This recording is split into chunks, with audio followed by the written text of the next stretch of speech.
Friends, आज हम आपके लिए द्रौपदी की कहानी लेकर आए हैं, जिसमें द्रौपदी के चीरहरण के बारे में बताया गया है। चीरहरण के पीछे भी दो कारण हैं। आइए जानते हैं।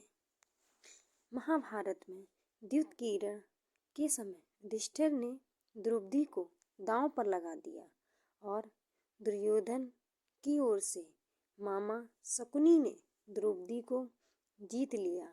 उस समय दुशासन द्रौपदी को बालों से पकड़कर घसीटते हुए सभा में ले आया। जब वहां द्रौपदी का अपमान हो रहा था, तब भीष्म पितामह, द्रोणाचार्य और विदुर जैसे न्यायकर्ता और महान लोग भी बैठे थे, लेकिन वहां मौजूद सभी बड़े दिग्गज मुंह झुकाए बैठे रह गए। इन सभी को उनके मौन रहने का दंड भी मिला। देखते ही देखते दुर्योधन के आदेश पर दुशासन ने पूरी सभा के सामने ही द्रौपदी की साड़ी उतारना शुरू कर दी। सभी मौन थे। पांडव भी द्रौपदी की लाज बचाने में असमर्थ हो गए।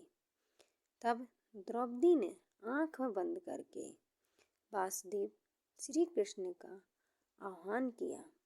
श्री कृष्ण उस वक्त सभा में मौजूद नहीं थे। द्रौपदी ने कहा, हे गोविंद, आज आस्था और अनास्था के बीच जंग है।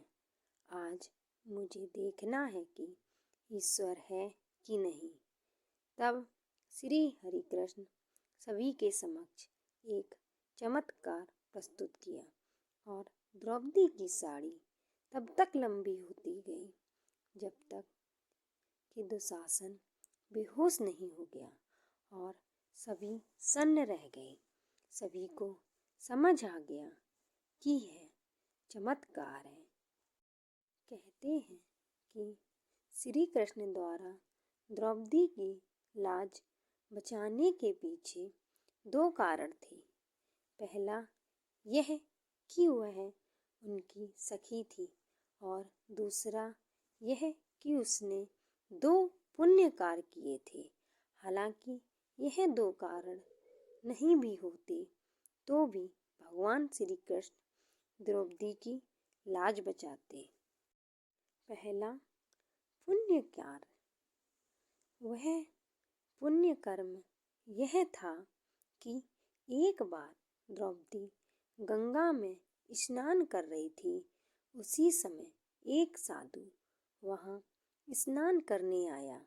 स्नान करते समय साधु की लंगोट पानी में बह गई और वह इस अवस्था में बाहर कैसे निकले, इस कारण वह एक झाड़ी के पीछे छिप गया। द्रौपदी ने साधु को इस अवस्था में देख अपनी साड़ी से लंगोट के बराबर कोना फाड़कर उसे दे दिया। साधु ने प्रसन्न होकर द्रौपदी को आशीर्वाद दिया।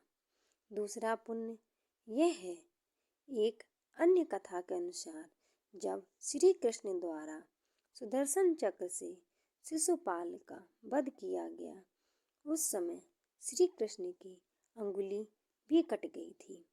अंगुली कटने पर श्री कृष्ण का रक्त बहने लगा। तब द्रौपदी ने अपनी साड़ी फाड़कर श्री कृष्ण की अंगुली में बांधी थी। इस कर्म के बदले श्री कृष्ण ने द्रौपदी को आशीर्वाद देकर कहा था कि एक दिन अवश्य तुम्हारी साड़ी की कीमत अदा करूंगा। इन कर्मों की वजह से श्री कृष्ण ने द्रौपदी की साड़ी को इस पुण्य के बदले ब्याज सहित लौटा दिया और द्रौपदी की लाज बच गई। दोस्तों, आपको मेरी ये कहानी कैसी लगी, कृपया कमेंट करके ज़रूर बताएं। कमेंट में जय श्री कृष्ण ज़रूर लिखें। राधे राधे। और मेरे चैनल को सब्सक्राइब करें, शेयर करें और लाइक करें।